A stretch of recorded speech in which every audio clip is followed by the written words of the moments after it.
We're still in bad weather season, so you're going to hear some wind, maybe some rain, as well as the usual traffic sounds. I'm sorry. And just like the first Enola Holmes movie, I've got problems with Enola Holmes 2. I do. I didn't write that many notes because most of my complaints are like the ones I had from the first movie.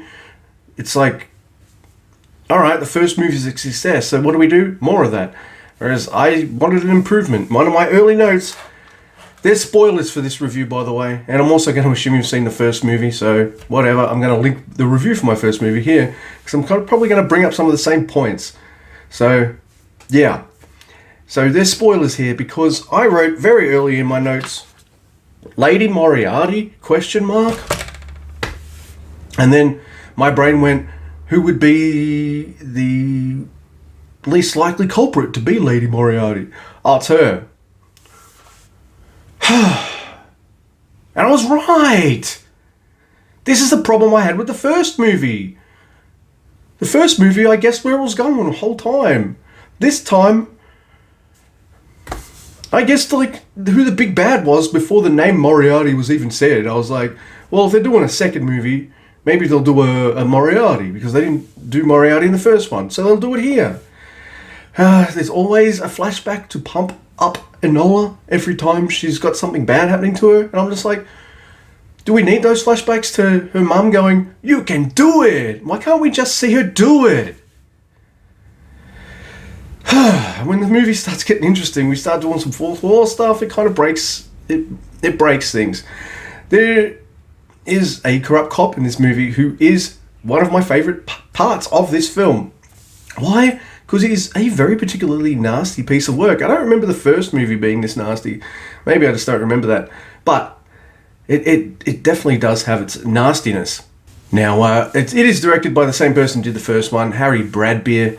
It's written by Jack Thorne. A story by both men. It's based on the Enola Holmes mysteries. And other mysteries of the Enola Holmes series, all this kind of like, well, predictable.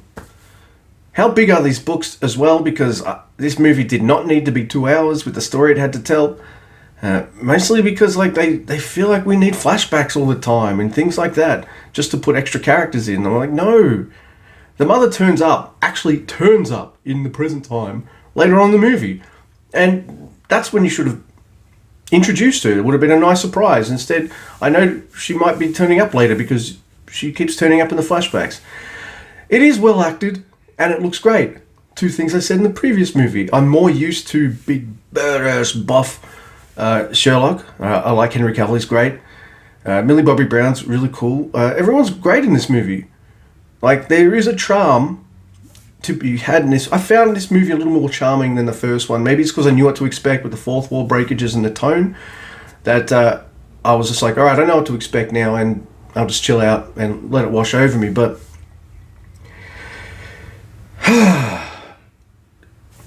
I guessed the mysteries. I guessed what was going on. And that really bugged me, because I guessed it really at the start, as the movie is starting. Yep, they guessed it too, driving past. They're like, oh yeah, Lady Moriarty is that the character. Oh, like, thank you, yep. Thanks. Always good. And she has a habit of just like bumbling around, just doing nothing at all, and then she'll just bump into a main character or something like that rather than seek them out. I don't know, it's kind of weird how that always happens. The movie's too long, like the first movie. The mystery is unsatisfying, like the first movie. It's a little more charming, and I think I liked it just a tiny bit more than the first one. Really cool message, but at the end of the day, messages don't really mean much if your movie's bad, and I don't really like this. It's fine. It's kind of average. It's way too long. I could easily like cut off all the flashbacky bits, and like all the fourth wall breaking parts don't really add anything to the movie. Like I feel like you completely take those parts out and just show us Enola Holmes being a badass, rather than going, rather than having Nola's mummy going, you can do it, remember, I showed you. And it's like, one piece of advice her mum gives her early on in this movie through one of the flashbacks is flashback like fucking 3 times. What? Come on, man. There's 2 of these now. These could be good. Why do I watch these? Luke, they're not geared at you, obviously, the target audience and things like that. I'm a bit of a Sherlock Holmes fan.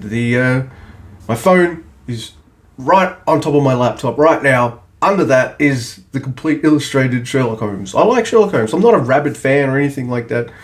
But if I see a Sherlock Holmes movie or something like that, I want to check it out. And twice I have been let down by the mysteries. I don't know. Is there anything more complicated or anything actually worthy of Enola Holmes to solve?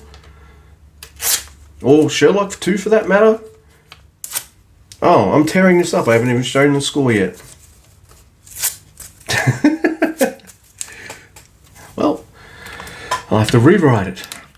So I did like it a little more than the first one, but I have a lot of the same problems. But some of its charm did worm its way into my brain and win me over. So I gave the last movie a 4. This one's a 5. I guess we're going a step in the right direction, like a little tiny baby step, but I guess. Enola Holmes 2. I wanted to like you.